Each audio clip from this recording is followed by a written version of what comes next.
ஓவியா வந்து ஒரு கொஸ்டின் கேட்டா, உரிமையில பேசுறீங்களா? அவ இவன் நீங்க வா, நீங்க என்ன பண்ற, எதுக்காக நீங்க வந்த, அந்த மாதிரி தானே அவங்களும் கேள்வி கேட்டாங்க. உங்களுக்கு எந்த இடத்துல ஹிட் ஆச்சு? Like this is not correct அப்படின்ற ஒரு விஷயம். ஒரு சென்சிட்டிவான ஒரு ஸ்டோரி ஒன்று சொல்லியிருந்தேன். என்னோட எக்ஸ் ஹஸ்பண்ட் வந்து என் கண்ணு முன்னாடி என்னோட ரூம்மேட்டோட செக்ஸ் பண்ணிட்டு இருக்கிறத நான் பாக்குறேன். நான் லெஸ்பியன் அப்படின்னு சொல்லிட்டு என்னை மேல ஃபேக் கம்ப்ளைண்ட் கொடுத்துருக்காங்க. என்னைய வந்துட்டு அரெஸ்ட் பண்ணிட்டு போயிட்டாங்க. அந்த ஸ்டோரியை வந்துட்டு நான் சொல்றேன். இது வந்துட்டு இன்ட்ரெஸ்டிங்காவே இல்ல. மறுபடியும் கூட்ட போவீங்களா? ஏற்கனவே வந்துட்டு நல்லா வட்டி அடிச்சுட்டு தான் அமுச்சிருக்கிறாங்க. மறுபடியும் போயிட்டு அவங்க பண்ற விளையாட்டுக்கெல்லாம் போய் நான் ஊருகா கொடுக்கறதா இல்லை. ஃபேவரிசம் அப்படின்ற ஒரு விஷயம் எங்க நடக்குதுன்னு சொல்றீங்க? ஒருத்தங்கள ட்ரீட் பண்ற விதம் எனக்கு நல்லா தெரிஞ்சுது. எங்களுக்கு யார் ஃபைனலிஸ்ட்ன்றது கூட எனக்கு தெரியும். யார் ஃபைனல் சொல்லுங்களேன், தெரிஞ்சுப்போம். எங்களுக்கு தேவையான 20 பேர் நாங்க எப்பயோ செலக்ட் பண்ணிட்டோம். உங்களை ஸ்டேஜ்ல ஏத்தி தான் எலிமினேட் பண்ணணும் அப்படின்னு சொல்லிட்டு இருக்கு. திடீர்னு ஒரு 3 கோமாளிங்களை ஜட்ஜஸ்ன்னு சொல்லிட்டு நிக்க விட்டுட்டு அவங்கள ஸ்க்ரூ கொடுத்து பேச விட்டுட்டு, பட் கட்டான விஷயங்கள் நிறைய இருக்கும், ரொம்ப நிறைய இருக்கு. கடைசியில வந்துட்டு ஓவியா என்கிட்ட பேசுற விஷயம், ஓவியா என்கிட்ட பேசவே இல்லை. நீங்க அந்த கிளிப்பை நீங்க கரெக்டா பாத்தீங்கன்னா தெரியும். என்னோட ஹேர் வந்துட்டு ஒரு மாதிரி டிஃப்ரெண்டா இருக்கும். ஸோ அதை பாத்தீங்கன்னாலே தெரியும் திஸ் கட் அண்ட் பேஸ்ட் தான், எதுவுமே வந்துட்டு ஃபுல் லைவ்ல போல அப்படின்றது. ஸோ அதுக்கு முன்னாடி வந்த பார்ட்ஸ் எல்லாத்தையும் கட் பண்ணிட்டாங்க. அவங்களுக்கு தேவையான பார்ட்ஸை மட்டும் உள்ள பேஸ்ட் பண்ணி வச்சிருக்காங்க. அதுவும் மிக்ஸ் மேட்ச்ல வந்துட்டு கட் பண்ணி பேஸ்ட் பண்ணி வச்சிருக்காங்க. இங்க இருந்து ₹1 உங்களுக்கு வராது, காமன் மேன் டைட்டில் வரும். நீங்க அங்க பிக் பாஸ்க்குள்ள இப்போ உள்ள இருக்க யாருக்குமே பேமெண்ட்ன்ற ஒரு விஷயம் கிடையாது. பேமெண்ட் கிடையாது. ஏன் அப்படி வந்துட்டு ஒரு நெகட்டிவ் ஃபேம்ல தான் நீங்க அப்படி காசு சம்பாதிக்கணுமா? ஏன் அடிச்சிக்கணும் புடிச்சிக்கணும்? எனக்கு அந்த அக்லியான ஒரு சீனை பாக்குறதுக்கு நான் விருப்பப்படல. I wanted to be me, I wanted to be good, I wanted to be real. வணக்கம். வணக்கம். எப்படி இருக்கீங்க? கொஞ்சம் அடி வாங்கிட்டு இப்போதான் தேடி வந்தேன்னு பார்த்தேன். நான் நல்லா திருப்பி அடி வாங்கிட்டு இப்போதான் ஃப்ரெஷ்ஷாக கொஞ்சம் கொஞ்சமாக தடுமாறி எல்லாரும் மேலே ஏறி வந்துட்டு இருக்கேன். எல்லாரும் ஏதோ சுமாராக நல்லா இருக்கேன் அப்படின்னு சொல்லிக்கலாம். ஓகே, ஆனா ஏதோ ஒன்று போகுது அப்படின்ற மாதிரி வச்சுக்கலாம். ஆமா, வச்சுக்கலாம். பிக் பாஸ் காமன் மேன் அப்படின்னு எடுத்து பார்க்கும்போது லைக் வரதுக்கு முன்னாடி தெலுங்குல லாஸ்ட் சீசன் பண்ணிடுறாங்க. இது பார்க்கும்போது வா ஒரு நல்ல ஷோவா இருக்க போகுது, நல்லா என்டர்டெய்னிங்கா இருக்க போகுது அப்படின்ற மாதிரி நினைச்சிட்டு இருந்தா ஷோ முடிஞ்சு நிறைய பேர் வெளியில வந்து புலம்பிட்டு தான் இருக்காங்க அப்படின்ற மாதிரியான ஒரு சில சர்ச்சைகள் இருக்கு. இப்படி பண்ணிட்டாங்க, அப்படி பண்ணிட்டாங்கன்னு ஃபுல்லா கான்ட்ரவர்சியா தான் வந்து உள்ள பார்ட்டிசிபேட் பண்ண கண்டஸ்டன்ஸ் நீங்களும் சரி, இன்னும் நிறைய பேருமே சரி, எல்லாருமே வந்து வெளியில வந்து புலம்பிட்டே இருக்காங்க. அந்த அளவுக்கு கொடுமை நடக்குது உள்ள வந்து ஓரளவுக்கு அந்த சிங்கிளா கடைசி ஒரு 4th ரவுண்ட் வரைக்கும், இன்ட்ரோடக்ஷன் ரவுண்டு அப்படின்னு சொல்லிட்டு இருக்கிறது வரைக்கும் ஜென்யூனா போற மாதிரி இருந்துச்சு. ஆனால் வந்து எப்போ வந்துட்டு நீங்கள் செலக்டட்னு கால் வந்து நாங்கள் எல்லாம் செலக்ட் ஆகிட்டோம், நம்ம பிக் பாஸ்குள்ளே போகிறோம், அதே மாதிரி தான் ஒரு வீடு, அது எல்லாத்தையும் தாண்டிட்டு தான் நம்ம வந்து ஃபினாலேக்கு போகிறோம், அடுத்து பெரிய பிக் பாஸ்க்கு போகிறோம் அப்படின்னு பார்த்தோன்னா இல்லை. திடீர்னு ஒரு 3 கோமாளிங்களை ஜட்ஜஸ்ன்னு சொல்லிட்டு நிற்க விட்டுட்டு அவங்கள வந்துட்டு பேச விட்டுட்டு, அதுவும் வந்துட்டு அவங்கள ஸ்க்ரூ கொடுத்து பேச விட்டுட்டு அங்க வந்துட்டு தான் கேம் விளையாட ஆரம்பிச்சாங்க. ஸோ அதுல இருந்து தான் நாங்க எல்லாரும் ஃபேக்குன்னு சொல்லிட்டு ஆரம்பிச்சோம். ஓகே, பட் இந்த ஜட்ஜஸ் கோமாளி அப்படின்ற சொல்ற ஒரு விஷயம் வந்து எதனால உங்களுக்கு எல்லாரும் அந்த மாதிரி சொல்ல முடியும்? பின்னாடி இருந்து ஒருத்தங்க ஸ்க்ரூ கொடுத்து ஆடுற பொம்மைங்க அப்படின்னு சொல்லிக்கலாம். பட் ஆக்சுவலி இப்போ ரியாலிட்டி ஷோ அப்படின்னு எடுத்துக்கிட்டாலே வந்து எல்லா ரியாலிட்டி ஷோலையுமே வந்து எல்லா ஜட்ஜஸ்க்கும், யார் விஜய் சேதுபதி அவர்களாவே இருக்கட்டும், எல்லாருக்குமே அந்த காதில் டாக் பேக்னு இருக்கும். சம்திங் டேரக்டர் ஷோவோட டேரக்டர் சொல்ல அது அவங்க ஏற்ற அவங்களோட ஸ்டைலில் பண்ணுவாங்க. பட் பொதுவாக ரியாலிட்டி ஷோ அப்படின்னு எடுத்துக்கிட்டாலே அது எல்லாமே அப்படி தானே நடக்கும். ரியாலிட்டி ஷோவா இருந்தாவே பரவாயில்ல. ஓவியாவே ஒரு டைலாக் சொல்லியிருப்பாளே, இது ஆக்டிங் ஷோ கிடையாது, ரியாலிட்டி ஷோன்னு சொல்லிட்டு. ஜட்ஜஸ்குள்ளேயே வந்துட்டு தெளிவா இல்லை. அவங்களே வந்துட்டு தன்னை ஒரு இடத்துல என்ன ஒரு கோமாளியாக தான் ப்ரொஜெக்ட் பண்ணுறாங்கன்றது அவங்களுக்கு தெரிஞ்சிருக்கு. நம்ம சொல்லணும்னு அவசியம் இல்லை. எனக்கு வந்துட்டு ஆக்சுவலி ஓவியா வந்து ஒரு கொஷின் கேட்டா, நீங்க லீடர்ஷிப் குவாலிட்டினா என்ன இருக்கும் அப்படின்னு சொல்லிட்டு அவ கேட்கறதுக்கு முன்னாடியே வந்துட்டு ராஜு வந்து கொஷின் கேட்க, அதை வந்து சண்டை போட்டுட்டு மாயா வந்து ஒரு கொஷின் கேட்க, ஓவியா அதுக்கப்புறம் தலையை குஞ்சிட்டா, நீங்க என்னமோ பண்ணிக்கோங்க அப்படின்னு சொல்லிட்டு. அது என் கண்ணு முன்னாடி நடந்த விஷயம். பட் ஆனால் அது வந்துட்டு வீடியோ ரிலீஸ் ஆகலை. ஸோ லிட்ரலாக அவங்க மனசாட்சிக்கு உறுத்துற மாதிரி நடந்துக்கிட்டாங்க அப்படின்னா வந்துட்டு என்ன சொல்லன்னு தெரியல. இப்போ நீங்கள் பேசும்போது அந்த உரிமையில் பேசுறீங்களா, அவ இவன் அப்படின்ற ஒரு விஷயம், இது அதுக்கு முன்னாடியே லைக் ரொம்ப நாளாக அந்த மாதிரி தான் பண்ணிட்டு இருந்தீங்களா, இல்லை பர்சனலாக தெரியுமா? அவ இவ அப்படின்னு சொல்லிட்டு அந்த விஷயத்துல நம்ம கான்ட்ரவர்சி கொண்டு வரல. நான் இப்போ கேட்கணும்னு தோணல. இவங்க இன்ஸ்டால நீங்க போட்ட வீடியோவும் அதுலயுமே பார்த்திருந்தேன். ஃபர்ஸ்ட் வீடியோவே அந்த மாதிரி தான் சொல்லி இது பண்ணிருப்பீங்க இல்லையா? இதுல வந்துட்டு எல்லாரும் வந்துட்டு இப்போ நம்ம விஜய் சேதுபதின்னு தான் சொல்றோம். விஜய் சேதுபதி சார்ன்னு சொல்றது கிடையாது, அண்ணான்னு சொல்றது கிடையாது. கிடையாது. பட் விஜய் சேதுபதி அவர்கள் அவன் இவன் சொல்றது இல்லை யாருமே. யாரு விஜய் சேதுபதின்ற ஒரு பேர்ல மட்டும் தானே சொல்றோம். ஓவியா சொன்னாங்க, ராஜு சொன்னாங்க அப்படின்ற ஒரு விஷயம் வேற. ஓகே, விஜய் அவன் சொன்னா இவன் சொன்னா அப்படின்றது அது டோட்டலா மாறுது இல்ல. இப்போ லைக் அந்த ஒரு மரியாதைன்ற ஒரு விஷயம் அவங்க வந்து அங்க வந்து மாயா இங்க வா போ அப்படின்னு சொல்றது அது கரெக்டா இருக்காது. அவங்க அங்க சொல்ற மாதிரி இல்லையே. யாரும் வந்துட்டு எல்லா இடத்துலயுமே வந்துட்டு அவ இவன் சொல்ல, நீ இங்க வா, நீ இங்க என்ன பண்ற, எதுக்காக நீ இங்க வந்த, அந்த மாதிரி தானே அவங்களும் கேள்வி கேட்டாங்க.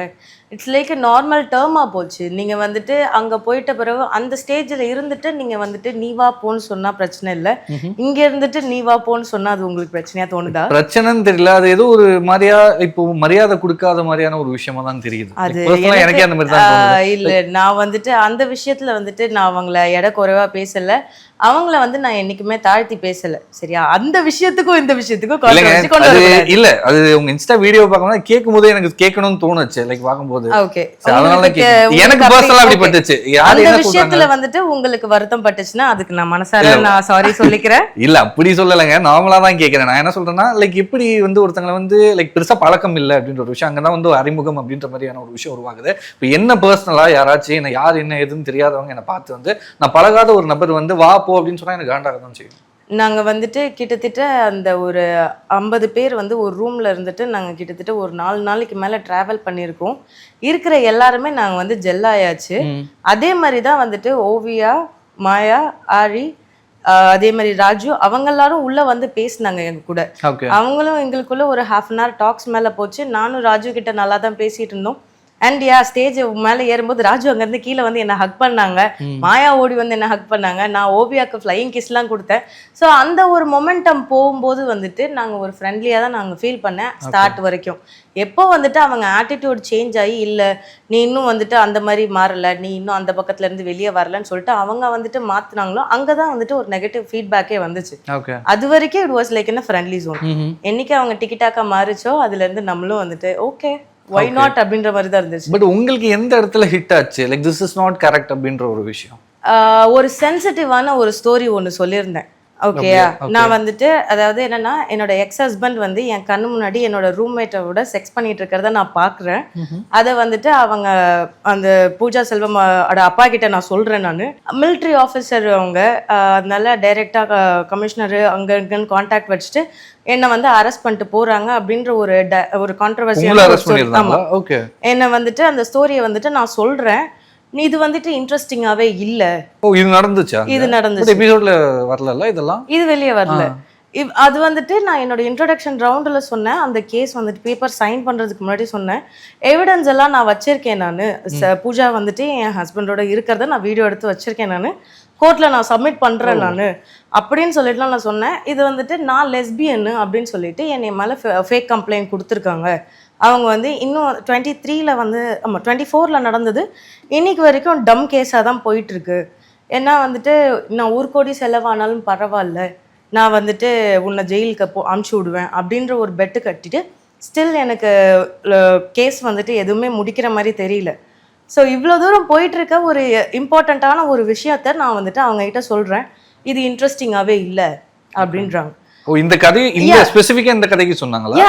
நீங்க வந்துட்டு உங்களை அரெஸ்ட் பண்ணியிருக்காங்க, இவ்வளோ கேஸ் போயிருக்கு, நீ லெஸ்பியன்னு சொல்லி உன்னை அரெஸ்ட் பண்ணியிருக்காங்க அப்படின்னா நான் சொல்கிறேன். என்னோட எக்ஸ் ஹஸ்பண்ட் வந்துட்டு லிட்ரலாக என் கண்ணு முன்னாடி ஹி வாஸ் ஃபக்கிங் ஹர். அதை நான் அவங்க அப்பா கிட்ட சொல்கிறேன். அவங்க அப்பா மிலிட்ரி ஆளுன்றதுனால காசு வச்சுட்டு இதை என்னைய வந்துட்டு அரெஸ்ட் பண்ணிட்டு போயிட்டாங்க. இது இன்னும் ரொம்ப ஊராக இருக்குது, இது நீங்கள் இன்ட்ரெஸ்டிங்கான கண்டென்ட்டே கொடுக்கல அப்படின்ற மாதிரி சொல்லும்போது what should I do? But இந்த எபிசோட் எதுவுமே நான் பார்த்த வரைக்கும் உங்களுக்கு ரொம்ப ஷார்ட்டா தான் இருந்துச்சு. லைக் நான் அதனால தான் வந்து ஒரு விஷயம் வந்து like I have worked in reality show in same channel அப்படின்றப்போ எனக்கு தெரியும் லைக் ஷூட் பண்றது. இப்போ நம்ம பிக் பாஸே அப்படின்னு 24 மணி நேரம் ஷூட் பண்ணுவாங்க, 1 hour தான் எபிசோடா போட முடியும் அப்படின்றப்போ வந்து அந்த ஒரு கான்வர்சேஷன் நிறைய கட் பண்ண செய்வாங்க. பட் அதுல என்னென்னலாம் கட் ஆச்சு அப்படின்னு தெரியாம, எந்த மாதிரியான ஸ்கிரீன் பிளே மாறி இருக்கு அப்படின்னு தெரியாம, இந்த இடத்துல நீங்க பேசினது தப்பு, இந்த இடத்துல நீங்க பேசினது கரெக்ட் அப்படின்ற மாதிரி நான் சொல்ல முடியாது. பட் கட்டான விஷயங்கள் நிறைய இருக்கும், ரொம்ப நிறைய இருக்கு. இது எனக்கு மட்டும் நடக்கல, அங்க இருக்கிற எல்லாருக்கும் நடந்துச்சு. அந்த ரெட் டிஷர்ட், ஐயோ அந்த ஜிம் கை, அவர் பேரை மறந்துட்டேன் நான், ஈவில் ஐ போட்டு ஒரு பண்ணாங்களே, அவங்க தான் நாங்கள் one of the tough competitor நினச்சிட்டு இருந்தோம். ஹி வாஸ் லைக் சச் என்ன அந்த குரூப்ல வந்துட்டு அவ்வளோ மோட்டிவேட்டர். ஃபர்ஸ்ட் பஸ்ல ஏறினோடனே வெல்கம் டு காமன் மேன் அப்படின்னு சொல்லிட்டு கத்திருப்பாங்க பாருங்க. அந்த ஒரு பர்சனை வந்துட்டு வித்தின் செகண்ட்ஸ்ல வந்துட்டு அந்த வீடியோவை கட் பண்ணி போட்டாங்க. அதுவும் வந்துட்டு சரி இதுவும் ஒன்று பார்ஷியாலிட்டி தானே. ஃபர்ஸ்ட்டு வந்துட்டு ஒரு 20 கண்டஸ்டன்ட் வந்து அவங்களுக்கெல்லாம் டாஸ்க் கொடுத்துருக்காங்க, ஏன் எங்களுக்கு டாஸ்க் கொடுக்கல? லாஸ்ட் 20 கண்டஸ்டன்ட்க்கு டாஸ்க் கொடுக்கல. அண்ட் ஒரு நல்ல பாயிண்ட் கரெக்டாக நான் சொல்கிறேன் பாருங்க. அந்த 3 பேர் வந்தாங்க, ஓவியா, ஆரி, அதுக்கப்புறம் ராஜு. நாங்கள் அந்த வெயிட்டிங் ஏரியாவில் உட்காந்துட்டு இருக்கும்போது 3 பேரும் வந்துட்டு, ஆக்சுவலி ஃபஸ்ட்டு ஆரி தான் வந்தாங்க. ஆரி வந்துட்டு எங்களுக்கு தேவையான 20 பேர் நாங்கள் எப்பயோ செலக்ட் பண்ணிட்டோம், ஓகே, நாங்கள் உங்களை எலிமினேட் பண்ணணும்னு சொல்லிட்டு எங்களுக்கு சொல்லிட்டாங்க, நான் இங்கே உங்களை எலிமினேட் பண்ணிடலாம் அப்படின்னு சொல்லிட்டு தான் நான் இது சொல்கிறதுக்கு வந்தேன் நான். பட் ஆனால் வந்து உங்களை ஸ்டேஜில் ஏற்றி தான் எலிமினேட் பண்ணணும் அப்படின்னு சொல்லிட்டு இருக்குது அப்படின்னு சொல்லிட்டு எங்களை ஒரு சர்டன் பீப்புளை வந்துட்டு சொல்கிறாங்க. ஏன் அதையும் எடுத்து போட வேண்டியது தானே உள்ள. நடுவில் வந்துட்டு ஓவியா வந்து வெயிட்டிங் ரூமில் வந்துட்டு பேசுகிற மாதிரி இருக்கும் பாருங்க, ஒரு எபிசோடில் போட்டிருப்பாங்க. அந்த மாதிரி 3 பேரும் வந்து எங்ககிட்ட பேசினாங்க. ஸோ அப்போவே தெரிஞ்சு போச்சு இவங்க 3 பேர் தான் ஜட்ஜுன்னு சொல்லிட்டு. பட் ஆனால் உள்ளே போய் பார்த்துட்டதுக்கு அப்புறமா தான் தெரியும் மாயா வந்துட்டு ஜட்ஜிங் டேபிளில் உட்காந்துட்டு இருந்தாங்கட்டு. ஓகே, பட் அந்த ஒரு கான்செப்ட் எனக்குமே ஒரு விஷயமா இருந்தது. லைக் ப்ரோமோலாம் விடும்போது மாயா தான் ஆங்கர், இவங்க 3 பேர் தான் ஜட்ஜு அப்படின்னு சொன்னாங்க. எதுக்கு மாறினாங்க, யார் ஜட்ஜு யார் ஆங்கரு அப்படின்ற ஒரு குழப்பம் எனக்குமே இருக்கு அந்த எபிசோட பார்க்கும்போது. எதுக்கு என்ன பண்ண ட்ரை பண்றாங்க, இவங்களுக்குள்ளே ஒரு கிளாரிட்டி இல்லாம இருக்கோ, லைக் அந்த டீம்ல கிளாரிட்டி இல்லாம இருக்கோ அப்படின்ற மாதிரியான ஒரு சில விஷயங்கள் எனக்குமே. ஸோ ஆப்வியஸா வந்துட்டு அவங்களோட கேம் பிளேக்கு நாங்க ஊர்காவ் ஆயிட்டோம் அப்படின்றது நல்லா. யாரோட கேம் பிளே? மொத்த காமன் மேன்ன்ற ஷோக்கு. எஸ், நான் இந்த ஒரு டயலாகும் ஒன்று சொன்னேன் நான். நீ என்ன வந்துட்டு பிக் பாஸ்க்கு கொண்டு வர அப்படின்னு சொல்லிட்டு கேட்டாங்க. நான் வந்து அதுக்கு நான் சாதிக்கணுன்றதுக்காக முயற்சி பண்ணி வந்திருக்கேன், சாதிக்கிறதுக்காக இந்த ஸ்டெப்பை நான் யூஸ் பண்ணிக்கிறேன் அப்படின்னா. பட் நீங்க சொன்னது இன்னும் சாதிக்கணும் அப்படின்ற மாதிரி தான் சொல்றீங்க. இன்னும் சாதிக்கணும். இதுல இருந்து வெளியே போயிட்ட பிறகு நிறைய பேருக்கு ஆப்பர்ச்சுனிட்டிஸ் நிறைய கிடைச்சிருக்கு. ஸோ எனக்கும் அதுல வந்து ஒரு வாய்ப்பா இதுல இருந்து வெளியே போறதுக்கு அது ஒரு ஏக்கத்தோட தான் நான் உள்ள வந்தது. நீ பிக் பாஸ்க்கு என்ன தரப்போற அப்படின்னு. எங்க நான் காமன் மேனுங்க, நான் இங்க வந்து தான் நான் விளையாட போறேன், இங்க வந்து தான் நான் என்னோட சக்சஸை ஏற போறேன் அப்படின்ற ஒரு டயலாக் சொல்லியிருப்பேன். அதையும் கட் பண்ணிட்டாங்க. போடும்போது நான் பார்க்கும்போது என்ன பார்த்தேன்னா, ஏன் கூட என்ன யாரு துரோகம் பண்றாங்க, என்ன யாரு குத்துறாங்க அப்படின்னு குறும்படமா பார்த்து அந்த ஒரு விஷயத்த நான் பார்த்தேன்னா பார்க்கும்போது எதுக்கு குறும்படம், எதுக்கு லைக் அவங்க சொன்னது எனக்கு அந்த இடத்துல வேலிடா பட்டுச்சு. லைக் அந்த வீடியோவா பார்க்கும்போது, அந்த எபிசோடா பார்க்கும்போது சொல்றேன், எனக்கு தெரியல அங்க என்ன நடந்துச்சு, எக்ஸாக்டான கான்வர்சேஷன் என்ன நடந்துச்சுன்னு தெரியல. பட் அதை பார்க்கும்போது மாயா சொன்ன ஒரு பாயிண்ட் கரெக்டா தான் பட்டுச்சு. அதுக்கு முன்னாடி இருந்த பாயிண்ட் தான் வந்துட்டு நான் இந்த அரஸ்தான கதை, எனக்கு வந்து எவிடன்ஸே இல்லாமல் என்னைய வந்துட்டு தூக்கிட்டு போன கதை சொல்லிட்டு அதுக்கப்புறமா அதை சொன்னேன் நான்.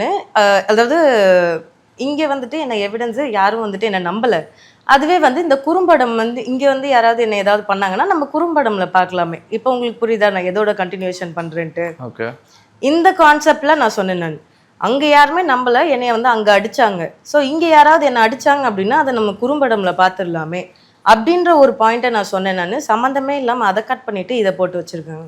ஸோ ஸ்க்ரீன் பிளேன்ற ஒரு விஷயம் மாறி இருக்கு அப்படின்னு சொல்றீங்க. அஃப்கோர்ஸ் நாங்கள் 30 to 35 40 மினிட்ஸ் தாராளமாக பேசியிருப்பேன். வந்தது வந்துட்டு ஒரு ஃபியூ மினிட்ஸ் தான். ஓகே, நீங்க வந்து அந்த இடத்துல இல்லாத ஒரு விஷயம் அப்படின்ற மாதிரி ஏதாச்சும் லைக் செட் பண்ண மாதிரி அந்த மாதிரி ஏதாச்சும் ஒரு விஷயம் நடந்திருக்கு?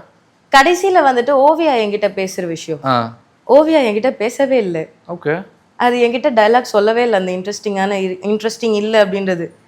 ஏன்னா வந்துட்டு ஃபஸ்ட்டு ஆரி வந்து எனக்கு அந்த சீட்லேருந்து ஏஞ்சி வெளியே வந்துட்டதுக்கப்புறம் நீங்கள் வந்து எலிமினேட்டடு, நாங்கள் நெக்ஸ்ட்டு பிக் பாஸில் பார்க்கலாம் இந்த டைலாக சொல்கிறாங்க.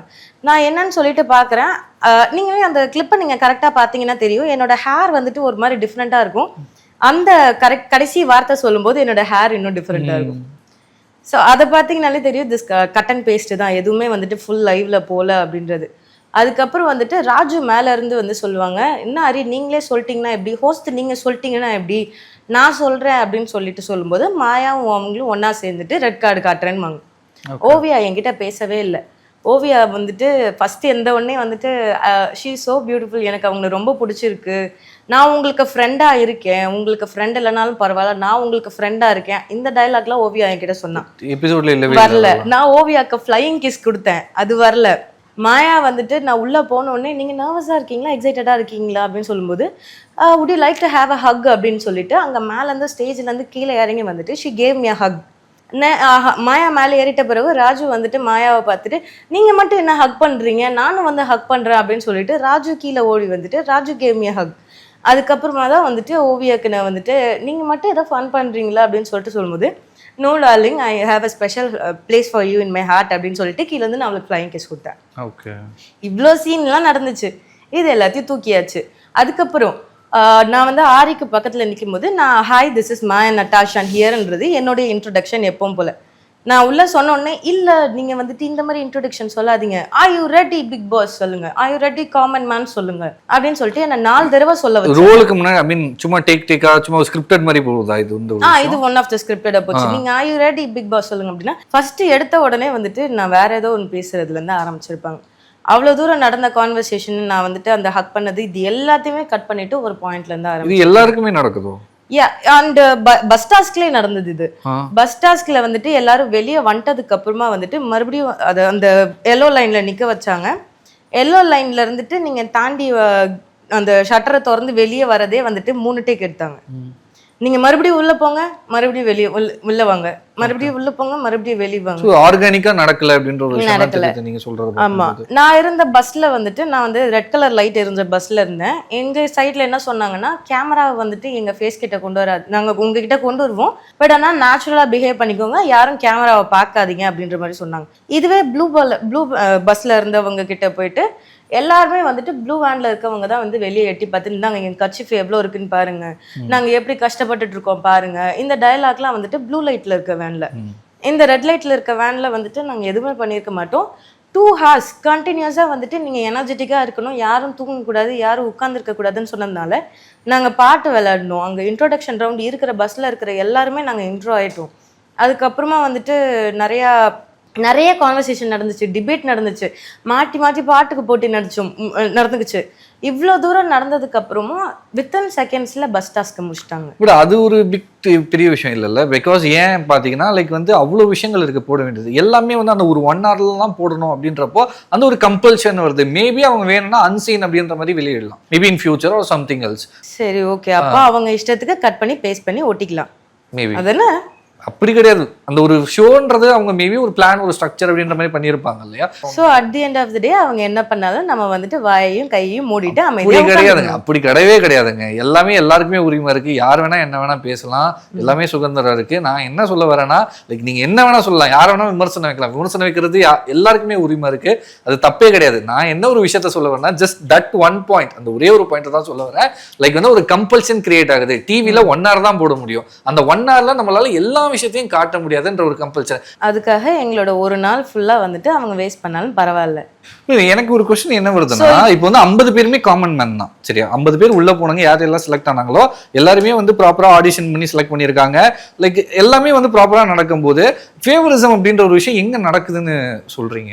ஏன்னா வந்து லிட்டரலா ஒருத்தங்கள ட்ரீட் பண்ற விதம் எனக்கு நல்லா தெரிஞ்சுது. முனியம்மன்ற கேரக்டர் வந்துட்டு யார்கிட்டயுமே பேசாம ஓரமா உட்காந்துட்டு இருந்த கேரக்டர், அவங்க சைலண்டா உட்காந்துருந்த கேரக்டர். நாங்க எங்களுக்குள்ள வந்துட்டு அங்கேயே ஓட்டிங் வச்சாங்க, இங்க இருக்கிறவங்க யார் வந்துட்டு டஃப் காம்படிட்டர் அப்படின்னு சொல்லும்போது என்னைய வந்துட்டு ஒரு 3 பேர் சொல்றாங்க, சில பேர் வந்துட்டு ஆளுக்கு யார் யாரெல்லாம் சொல்றாங்க அப்படின்றாங்க.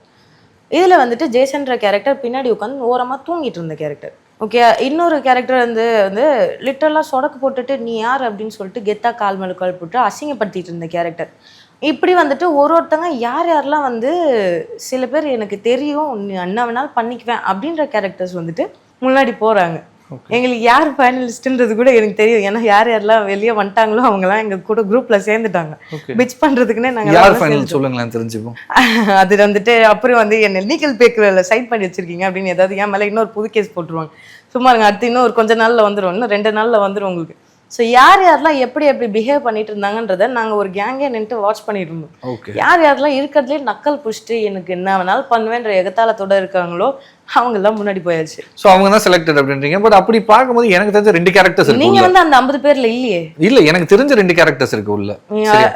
டார்வின், விஜய் டார்வின் ஒரு அந்த பிள்ளை, அது நல்ல பிள்ளை, அது இருக்கிறதுலே வந்துட்டு நல்லா ஃபன் பண்ணிட்டு இருந்துச்சு. அவங்கள நான் எதுவுமே சொல்ல மாட்டேன். நான் நினைக்கிறேன் நீங்க அந்த இடத்துல இது எல்லாமே வெளிக்காட்டல, லைக் வந்து இல்ல அப்படின்ற மாதிரி கார்டு காட்டிட்டாங்க, ரிஜெக்டட் அப்படின்ற ஒரு விஷயம் காட்டிட்டாங்க.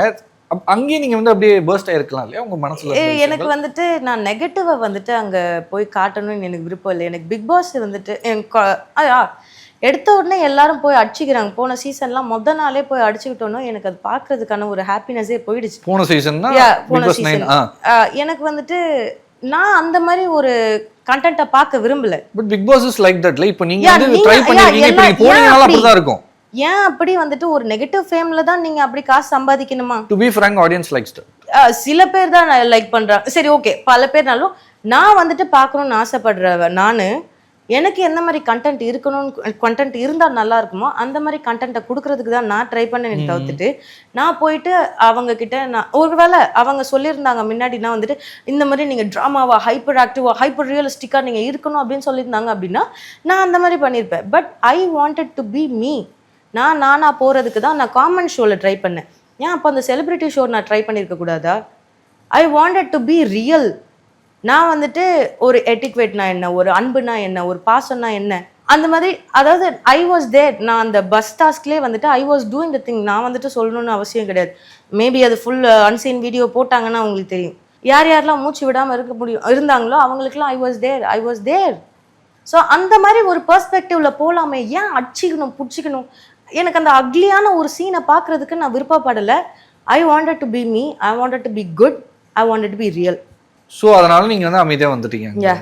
அங்கேருந்து வந்துட்டீங்க. ஆஃப்டர் உங்கள் சோஷியல் மீடியாவில் சம்திங் லைக் ஆரம்பத்தில் பார்க்கும்போது இவங்க என்ன சொல்ல வராங்க ஒன்றுமே புரியலையே அப்படின்ற ஒரு விஷயம் இருந்துச்சு. இப்போ எபிசோட பார்த்ததுக்கு அப்புறமா ஓரளவுக்கு கிளாரிட்டி வந்திருக்கு. ஸோ அதுக்கப்புறமா சோஷியல் மீடியாவில் உங்களோட ஆதங்கத்தை வந்து காட்டுறதுக்கான காரணம் என்ன? நான் ஆதங்கத்தை காட்டல, லைக் வந்துட்டு புலம்பதான் செஞ்சேன். ஓகே. அது வந்துட்டு வருத்தத்தை தான் வச்சுக்கிட்டு இருந்தேன். நான் அவங்கக்கிட்ட போயிட்டு எனக்கு சேரணும்னு சொல்லிட்டு அவசியம் இல்லை. எனக்கு அந்த மாதிரி தான் நீங்கள் பண்ண போறீங்கன்னு தெரிஞ்சிச்சுன்னா கடைசியாக நான் போட்ட வீடியோ வந்துட்டு final bad good bye Bigg Boss. எனக்கு இவங்க ட்ராமான்னு கன்ஃபார்ம் நான் போய் தெரிஞ்சிடுச்சு. லைக் நான் இத்தனை நாள் வந்து டிவியில தான் பார்த்து தெரிஞ்சுக்கிட்டு இருந்தேன். நான் ஒருவேளை அப்படி இருக்க மாட்டாங்களோ, மேபி இந்த மாதிரி ஒரு பர்சன்ஸ் வந்தாங்கன்னா செலக்ட் பண்ணுவாங்களோ அப்படின்ற ஒரு ஐடியாவில் போனேன். பட் ஆனால் அவங்க வந்துட்டு நல்லா நெத்தியில் அடிச்சு விட்டு அமிச்சிட்டாங்க. நாங்கள் இப்படி தான் இருப்போம் அப்படின்ட்டு. அம்மா தாயே நான் விட்டுருங்கப்பா நான் போகிறேன் அப்படின்னு சொல்லிட்டு கிளம்பிட்டேன். இதுக்கு மேலே நான் புலம்புறதா இல்லை. அவ்வளோதான், ஃபைனல் குட் முடிஞ்சிருச்சு அப்படின்ற மாதிரி சொல்கிறீங்க. It's a kind of like scripted அப்படின்னு சொல்கிறீங்களா? எல்லா விஷயங்களுமே உள்ள நடக்கிறது ஆக்சுவலி ஸ்கிரிப்டட்னு எல்லாருக்குமே அது ஸ்கிரிப்டட் இருக்காது. ஏன்னா ஒரு பாதி பேர் அந்த டீமில் வேலை செஞ்சுட்டு இருந்தவங்களே வந்துட்டு நீங்கள் செலக்ட் ஆகிருந்தால் நல்லா இருக்குமே, நீங்கள் வந்து செலக்ட் ஆவீங்க அப்படின்னு தான் நினச்சிக்கிட்டு இருந்தேன். நீங்கள் வந்துட்டு end of the journey card கொடுப்பாங்க அப்படின்றது எதிர்பார்க்கல அப்படின்னு சொல்லிட்டு உங்களுக்கு வெயிட்டிங் லிஸ்ட் கொடுப்பாங்கன்னு நினச்சேன். பட் எண்டுன்ற விஷயம் நானுமே எதிர்பார்க்கல. பார்க்கும்போது அந்த இதுவாக பார்க்கும்போது எனக்குமே அந்த ஒரு விஷயம் தோணலை அப்படின்ற ஒரு விஷயம் தான் நானும் சொல்லிக்க விரும்புகிறேன். லைக் அதே சமயத்தில் வாட் இஸ் த ரிசல்ட்? இப்போ வந்து 50 பேர் இருக்காங்க. ஒரு சில பேர் வெயிட்டிங் லிஸ்ட்டில் இருக்காங்க, ஒரு சில பேர் ரிஜெக்ட் பண்ணிட்டாங்க, ஒரு சில பேர் செலக்ட் பண்ணியிருக்காங்க. நெக்ஸ்ட் என்ன பண்ண போகிறாங்க? வாட் இஸ் த என்ன மாதிரி நடக்க போகுது இந்த ப்ரோக்ராம்? 5 பேர் எப்பயோ செலக்ட் பண்ணிட்டாங்க. எப்பயோ செலக்ட் பண்ணிட்டாங்களா? அது ஷூட் முடிஞ்சே வந்துட்டு 2 மாதத்துக்கு மேலே ஆகுது. 2 மாதம் ஆகுதா? நான் ஆமாம் சார் கரெக்டாக சொல்லணும்னா 1.5 மாதம் ஆயிருக்கும். ஓகே, முடிஞ்சிடுச்சு எப்பயோ. இது நாங்கள் வரதுக்காக வெயிட் பண்ணிட்டு இருந்தோம் ரொம்ப நாளாக. சரி ஏதாச்சும் ஒன்று போடுவாங்க அப்படின்னு சொல்லிட்டு வெயிட் பண்ணி பார்த்தோம். நடுவில் அவங்க போடுற ப்ரோமோலேயே தெரிஞ்சு போச்சு ஓகே அப்படின்ட்டு. நாங்கள் இவங்க வந்துட்டு நமக்கு சாணி அடிக்கிறதுக்கு முன்னாடி நம்ம வந்துட்டு ஒரு சேஃப்கார்டை ஒரு கொடையை பிடிச்சிக்கோ அப்படின்னு சொல்லிட்டு நாங்கள் இந்த பக்கம் ஒதுங்கிட்டோம். நாங்கள் பாட்டுக்கு தனியாக அங்கே செட்டு சேர்ந்த ஃப்ரெண்ட்ஸ் எல்லாம் நாங்கள் எல்லாம் ஃப்ரெண்ட்ஸ் ஆகிட்டோம். ஏன்னா இத்தனை நாள் 50 பேரையும் வந்துட்டு ஒரே ரூமில் வந்து அடைச்சி வச்சுருந்தாங்க. We became friends. நாங்கள் ஹாப்பியாக இருந்தோம். அந்த ஹாப்பியஸ்ட் பர்சன்ஸ் எல்லாம் ஒன்று சேர்ந்துச்சு. நாங்கள் எங்கள் வாழ்க்கையை பார்த்துட்டு போக ஆரம்பிச்சிச்சு. நீங்கள் இவங்க என்ன சோறா போட போகிறாங்க? அது வரை ஒரு கிளாஸ் பெருசாக நீங்கள் வந்துட்டு இங்கேருந்து ₹1 உங்களுக்கு வராது.